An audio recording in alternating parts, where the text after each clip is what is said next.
चलिए भाई, चलिए तो आज के सेशन में सबसे पहले बेसिक्स सीखते हैं। वो जो हम लोग कंसंट्रेशन हमेशा पढ़ रहे थे, केमिकल काइनेटिक्स में शुरुआत कहाँ से होती है, तो कहेंगे उसी एक्टिव मास से। याद है एक्टिव मास? एक्टिव मास नहीं याद आ रहा होगा। आप कंसंट्रेशन को लिखते हो ना -dx/dt। हाँ, तो वो जब स्क्वायर ब्रैकेट में लिखते हो उसको एक्टिव मास कहते हैं। जिसने केमिकल इक्विलिब्रियम चैप्टर पढ़ा होगा उसको समझ में आ रहा होगा। क्लास 11। हाँ, good question, very good question. ठीक है, चलिए हेडिंग डालिए, हेडिंग डालिए।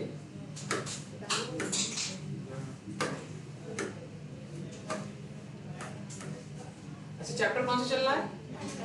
हाँ, ये भी जानना जरूरी है। Chemical kinetics, chemical kinetics. ठीक है, हम लोग का टॉपिक क्या है आज? इसमें सबसे बेसिक रेट ऑफ रिएक्शन पढ़ने के जस्ट पहले की बात है। हेडिंग डालिए एक्टिव मास।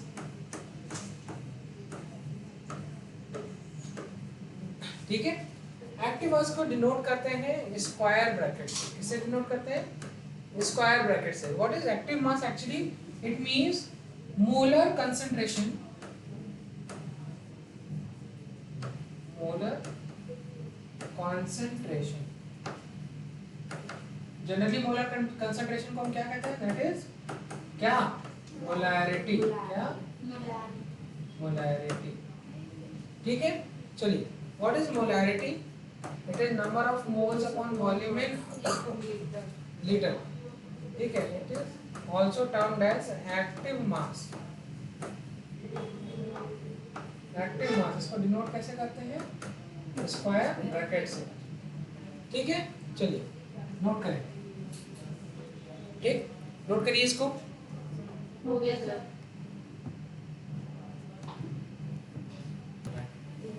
ठीक है, चलो लिखिए, एक नोट लिखिए,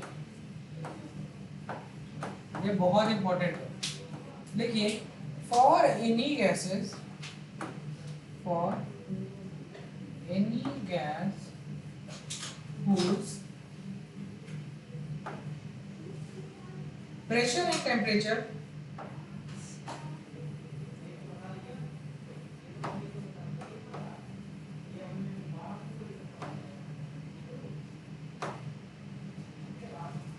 are given, then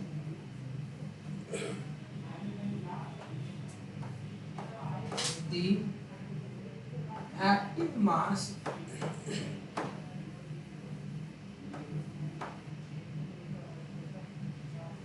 ठीक है, एक्टिव मास का रिप्रेजेंटेशन दिखा रहा हूं। यहाँ स्पेस खत्म हो गया, नेक्स्ट पेज पे दिखा रहा हूं। ठीक है, चलो तो इसको रिप्रेजेंट करते हैं। You know very well that PV बराबर फॉर एन आइडियल गैस, अगर आइडियल गैस पीवी बराबर एनआरटी, यही तो है। और बोला है यहाँ पर एक बात लिखी है कि अगर प्रेशर और टेम्परेचर जो है गिवन है तो उनका जो एक्टिव मास है वो क्या होगा? तो नोट करें, वी नो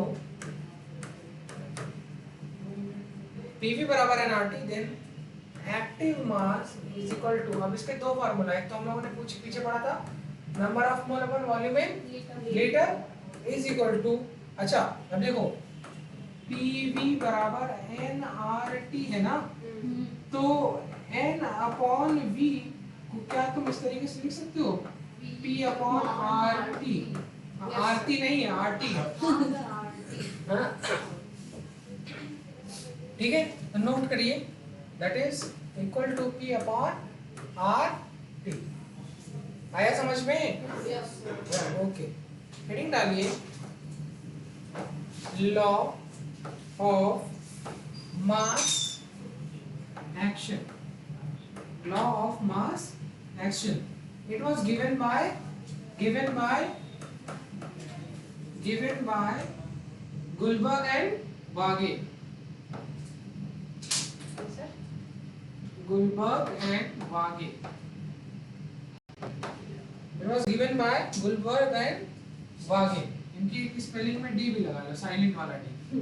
हाँ, जैसे हमारे यहाँ की इंग्लिश में गुल्डबर होंगे, तो लेकिन ये हम लोग की इंग्लिश के नहीं है, विदेश वाले, इनके में डी साइलेंट है। तो गुलबर्ग एंड वागे। आवाज थोड़ी सी खराब है पर ठीक है, ठीक है। चलिए, law of mass action given by Guldberg and Waage, ठीक है। चलिए तो लिखिए, इन्होंने बात की थी रेट ऑफ रिएक्शन की। किसकी बात की थी? Rate of reaction. तो लिखिए, rate of reaction is directly proportional to the concentration of reactant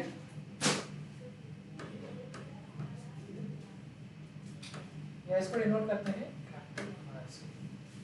and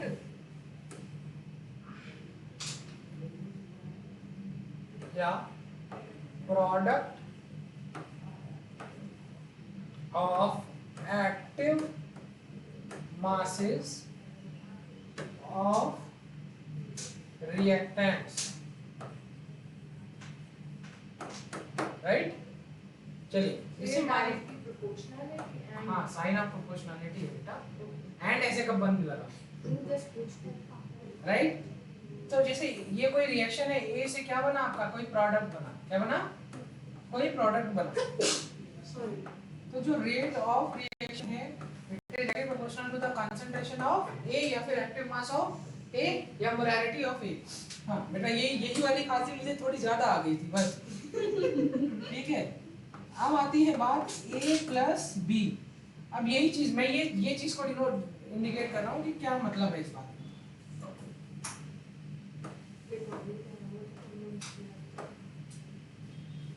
So rate of reaction is directly proportional to the multiplication, right?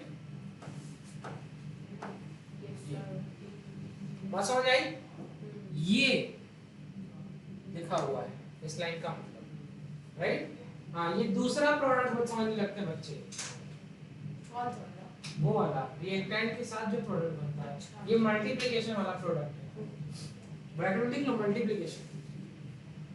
आज से मान लो 1000 साल बाद तुम लोगों ने कॉपी खोली हो, हाँ सर वैसे दो जी, या फिर कल को तुम अपने बच्चे को पढ़ाने बैठे अपनी कॉपी से, हाँ नोट्स हम इतनी अच्छी बनाते हैं कि जनरेशन टू जनरेशन काम आएगी, ठीक है? इसमें कोई दिक्कत नहीं है, ठीक है? चले, हाँ कुछ बच्चों के बच्चे साथ में कोचिंग कर रहे हैं, मतलब बाप बेटे साथ में कोचिंग कर रहे हैं। नीट में कोई देखो एज लिमिट तो होती नहीं। अब 40 साल के खुद है, 20 साल का लड़का है, दोनों साथ में कोचिंग आ रहे हैं। उनकी रिवीजन क्लासेस चल रही है, उनकी फाउंडेशन क्लासेस चल रही है। तो ऐसे भी बच्चे हैं, हाँ उस उम्र तक मत पढ़ना, पढ़ोगे वहां तक पढ़ो वीडियो, नहीं मैंने कहा नहीं, ठीक है? तो देखो ये एक रिएक्शन है, मान लीजिए तो मैं आपने रिएक्टेंट का कितना दिया, 2 मोल। जब कभी भी ऐसी सिचुएशन आ जाए, क्या जब कभी भी ऐसी सिचुएशन आ जाए, तो अगर आपने इक्विलिब्रियम चैप्टर पढ़ा हुआ क्लास 11 में, तो इसका जब कंसंट्रेशन का टर्म दिखाते हैं तो जो स्टीकियोमेट्रिक कोएफिशिएंट है वो कहां चला जाता है, पावर में, राइट? तो नोट करें rate of reaction is directly proportional to the A square, right? चलो अब एक बहुत इंटरेस्टिंग बात है, ये तो सबसे इंपॉर्टेंट है। रिएक्शन है 2a प्लस 3b, और यहाँ से बना product, whatever the product are, I don't, so rate of reaction, ठीक है,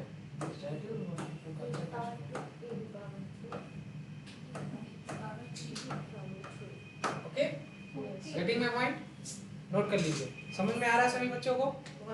बिल्कुल, देखिए Anaita, getting my point?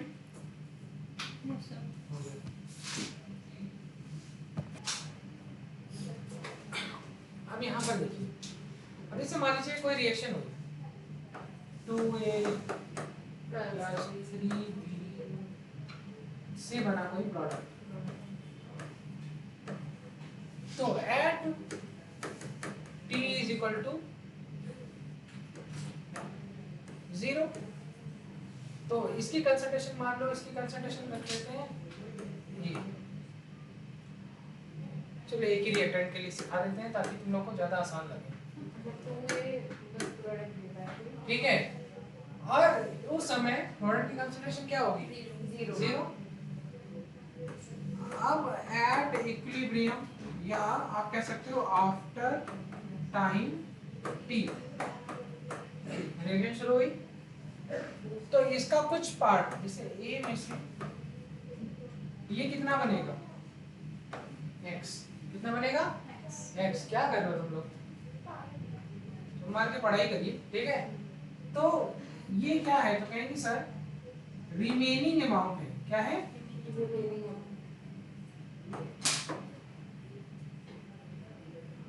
After, बेटा अलग सीट पे बैठो, नहीं तो दोनों को ही निकाल देंगे क्लास से, मैं बता रहा हूँ, ठीक है। आफ्टर टाइम टी, ये क्या बना बेटा? तो कहेंगे sir product form after time, simple as. बात समझ में आ गई? कुछ भी इसमें बड़ी बात नहीं है, नोट करें। देखो कभी भी रिएक्शन शुरू होती है, रिएक्शन का इनिशियल कंडीशन का क्या? इनिशियल कंडीशन जब रिएक्शन जस्ट शुरू हुई है, उस समय प्रोडक्ट की कंसंट्रेशन बिल्कुल नहीं होगी। कुछ समय के बाद कुछ रिएक्टेंट जो है किसमें कन्वर्ट होगा? प्रोडक्ट में। तो बचा हुआ रिएक्टेंट ये है। तो केमिकल काइनेटिक्स किसकी बात करती है? इसी बचे हुए रिएक्टेंट की। तो रेट ऑफ रिएक्शन इस बात से डिसाइड होगा कि ये रिएक्टेंट कितना ज्यादा है, वो डिसाइड करेंगे कि ये रिएक्शन की स्पीड कितनी ज्यादा होगी। बात समझ में आ गई? नोट करें। बस छापते ही रहते हो क्या तुम लोग?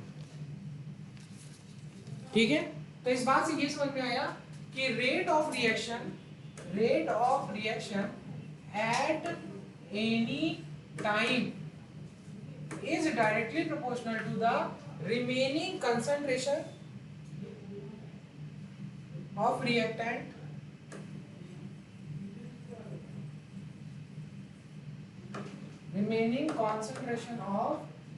reactant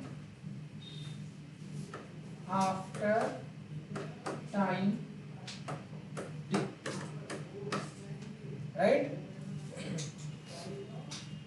Yeah, at that time। एक ही बात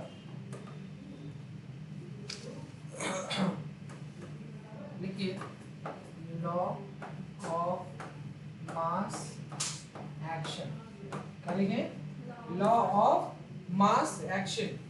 देखिए इज बहुत इंपॉर्टेंट पॉइंट है, बहुत इंपॉर्टेंट पॉइंट है। Law of mass action is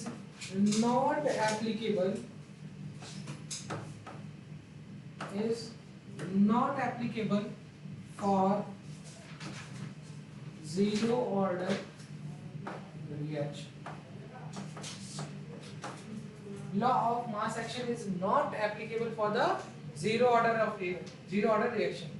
ठीक है, नोट करें। तो जैसे मान लीजिए कि एक रिएक्शन है और यहां से बना प्रोडक्ट, और मान लीजिए reaction is zero order reaction. तो आगे बढ़ो, नोट कर लिया?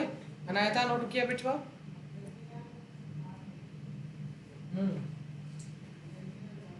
आगे बढ़े, साइड हो जाए बिल्कुल। हाँ, नॉट एप्लीकेबल। मेरी स्पेल राइटिंग समझ में नहीं आती क्या आप लोगों को? डन? चल तो लिखिए, तो क्या हुआ? ए से क्या बना? प्रोडक्ट। रिएक्शन थी जीरो ऑर्डर, तो rate of reaction is directly proportional to concentration of reactant. Order of reaction is zero, तो भैया एक बात कंसंट्रेशन पर डिपेंड की क्या, ये तो 1 हो जाएगी ना, कितना भी कंसंट्रेशन हो कोई फर्क नहीं पड़ता। ठीक है, चलो तो ये लिखिए। अब जैसे जनरली जनरली क्या होता है, एक ग्राफ देखिएगा, बहुत शानदार पढ़ा रहा हूँ मैं आपको, बता रहा हूँ जो चीज़ बता रहा हूँ एक नंबर चीज़ है, मतलब आपका कॉन्सेप्ट बहुत अच्छा बिल्डअप होगा। अब आप यहाँ से समझिए,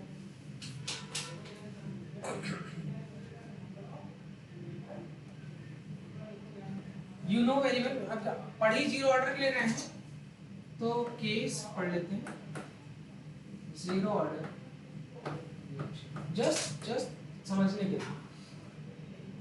ठीक है, तो इधर लिखिए कॉन्सेंट्रेशन ऑफ रिएक्टेंट,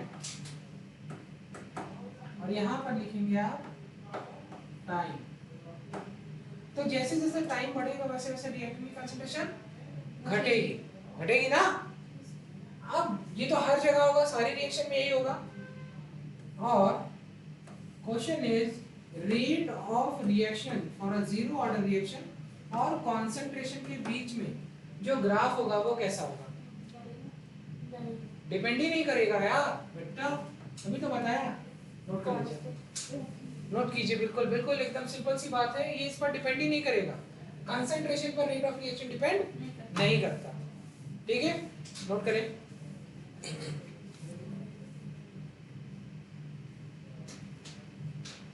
ठीक है, अच्छा एक बात बताओ, रिएक्शन तो हो रही है ना, रिएक्शन रिएक्टेंट की कंसंट्रेशन तो घट रही है ना, टाइम के साथ साथ रेट ऑफ रिएक्शन में कोई फर्क पड़ेगा नहीं।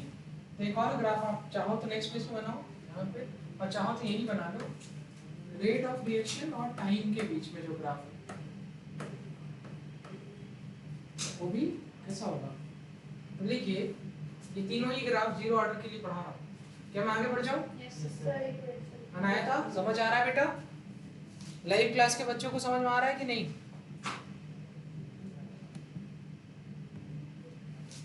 आया यार, आगे बढ़े, चलिए लिखिए point, in zero order reaction, in zero order reaction rate of reaction throughout the reaction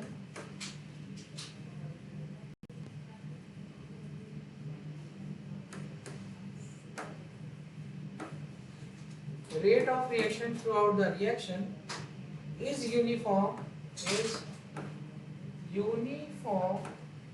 because it is independent of because it is uniform is important, independent,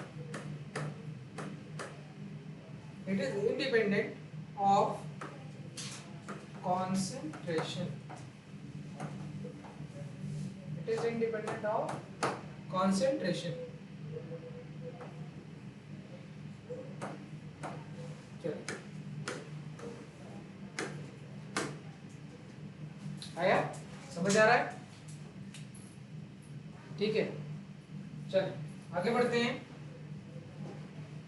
ये बहुत इंपॉर्टेंट है, बहुत इंपॉर्टेंट पार्ट पढ़ाने जा रहा हूँ। देखिए theoretical and experimental rate expression, theoretical and experimental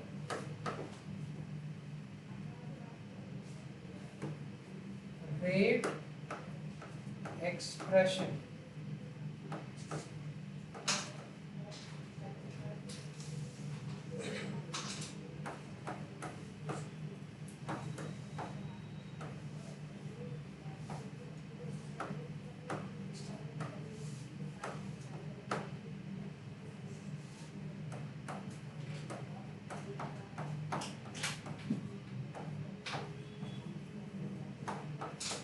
according to rate law of mass action, according to rate law of mass action, so rate हम इसको पढ़ा थ्योरेटिकली।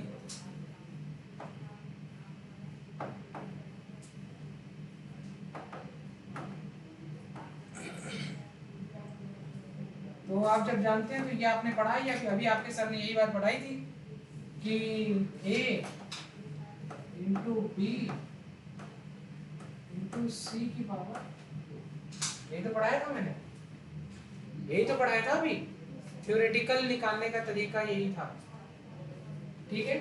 चलिए, लेकिन जो एक्सपेरिमेंटल तरीका है, बात एक्सपेरिमेंटली इम्पोर्टेंट, बट एक्सपेरिमेंटली, चलिए देखते हैं, बहुत शानदार पढ़ाने वाले। नोट कर लिया, आगे बढ़ते हैं। नोट कर लिखिए, अब देखिए एक्सपेरिमेंटली मैं आपको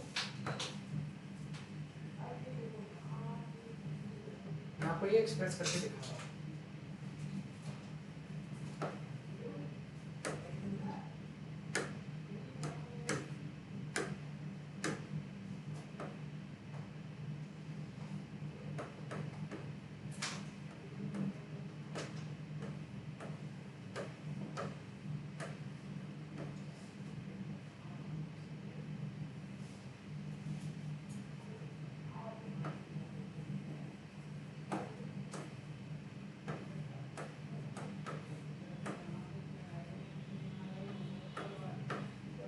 ये पार्टिसिपेट किया, ये पार्टिसिपेट किया, ये पार्टिसिपेट नहीं किया। अब देखते हैं क्या होता है। जैसे मान लीजिए जो रेट है वो डिपेंड करता है एक्चुअल एक्सपेरिमेंट पर, इस पर एक्चुअल एक्सपेरिमेंट पे। मान लीजिए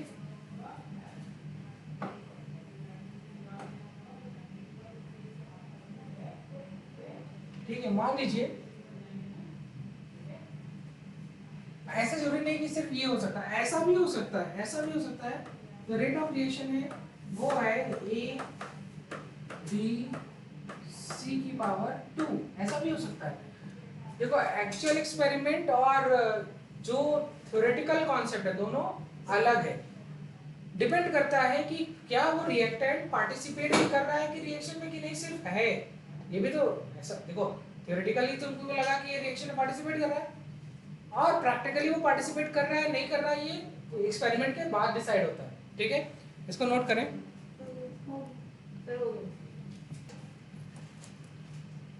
यहां से बात समझ में आई, यहां से बात समझ में आई कि एक्सपेरिमेंटल रेट में और मे नॉट same as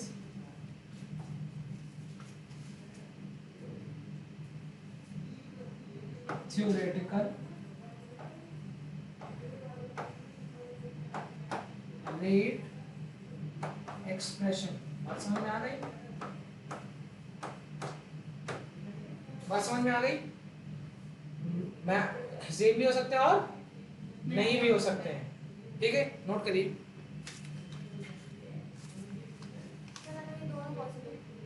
हाँ ऑब्वियसली दोनों ही पॉसिबल है, ठीक है। चलिए आगे बढ़ते हैं। लिखिए रेट लॉ, हेडिंग डालिए रेट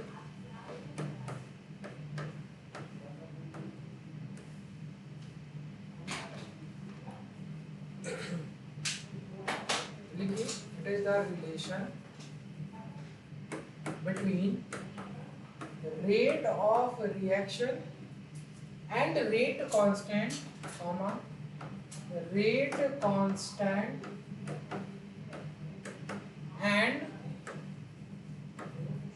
concentration of reactant। अब कंसंट्रेशन ऑफ रिएक्टेंट शब्द जहां मैं लिख देता हूं वहां आपको ये चीज समझ में आ जाना चाहिए कि मैं कंसंट्रेशन ऑफ रिएक्टेंट को इस तरीके से लिखता हूं, या फिर ठीक है। अब एक बात और समझ में आ गई, रेट ऑफ रिएक्शन को कैसे लिखते थे? dx by dt। Rate constant को किससे डिनोट करते हो? k से। तो रिलेशन किसके किसके बीच में है? dx बाय dt k और रेट मतलब रिएक्टेंट कंसंट्रेशन। बात समझ में आ गई? Is known as rate law, is known as rate law. Note करिए।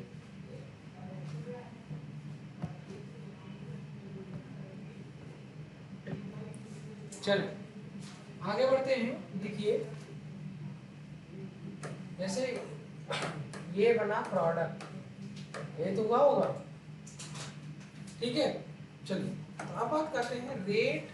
तो कहेंगे रेट ऑफ रिएक्शन या rate law is directly proportional to a की पावर n, यही तो रहा होगा। चलिए साइन ऑफ प्रोपोर्शनलिटी को हटाने के लिए एक कांस्टेंट डालते हैं, that is called as rate constant. क्या हुआ? रेट कांस्टेंट कहां से आया? साइन ऑफ प्रोपोर्शनलिटी को हटाने के लिए कोई कांस्टेंट लगाया, that is the rate constant. तो rate is equal to k a की पावर, ये फॉर्मूला आपका बनके तैयार हो गया। यहां पर n क्या डिनोट करता है? Order of reaction. यहां पर ये क्या दिखा रहा है और ये क्या डिनोट कर रहा है? दिस इज वेलोसिटी कांस्टेंट, या इसी को कहते हैं रेट रिएक्शन कांस्टेंट, या इसी को कहते हैं रेट कांस्टेंट। यहां लिख दे रहा हूं रेट कांस्टेंट, या इसी को कहते हैं proportionality constant.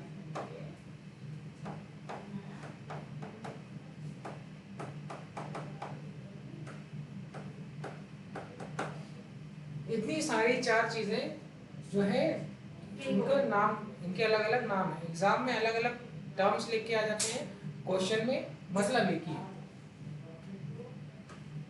This is rate of reaction या वेलोसिटी ऑफ रिएक्शन।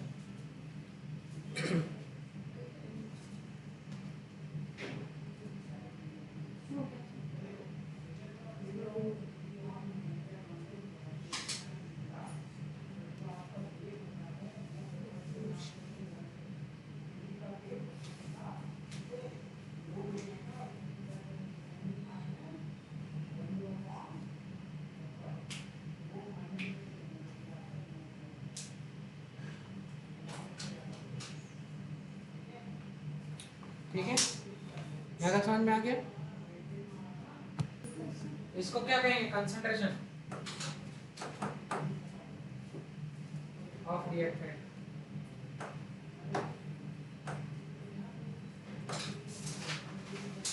ठीक है, नोट कर लीजिए फिर आगे बढ़ाएं।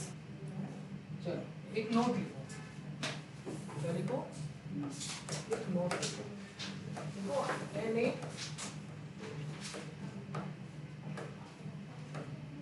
से बना प्रोडक्ट, जो आपका रेट है क्या हो जाएगा? Q, ठीक है। यहाँ पर n is equal to order of reaction, यही तो है। चलो अब यहाँ पर दो सिचुएशन देखते हैं।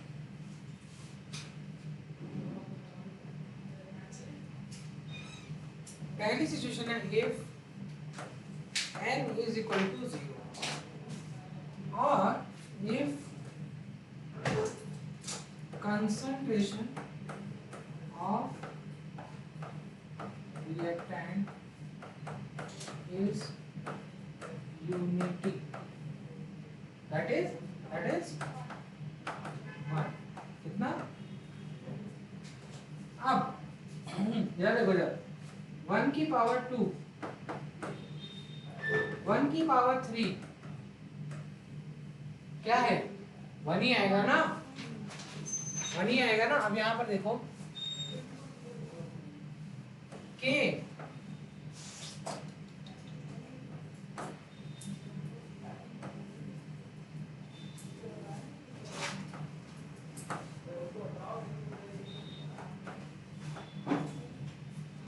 n की वैल्यू 0 है ना, तो क्या आएगा आंसर?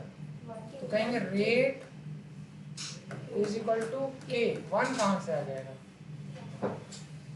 और यहाँ पर क्योंकि रिएक्टेंट की कंसंट्रेशन 1 है, मतलब रेट इज इक्वल टू के 1 की पावर, अब कुछ भी हो, n हो, 0 1 2 3 4, आंसर क्या आएगा? कहेंगे रेट इज इक्वल टू, दोनों ही केस में ये रेट ऑफ रिएक्शन कंसंट्रेशन पर डिपेंड कर रहा है कि नहीं? कहाँ कर रहा है बेटा? ये कंसंट्रेशन पर डिपेंड कर रहा है क्या? नहीं सर।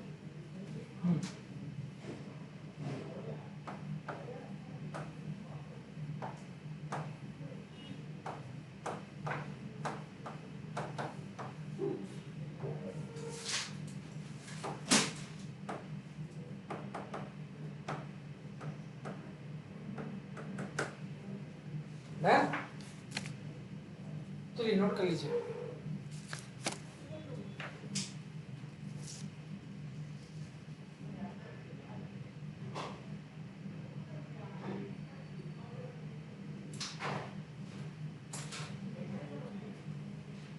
ठीक है, सो यहाँ तक का सारा पार्ट मैंने आपको डिस्कस कर लिया है। नेक्स्ट क्लास में हम इसी के आगे का पार्ट डिस्कस करेंगे। ठीक है, थैंक यू।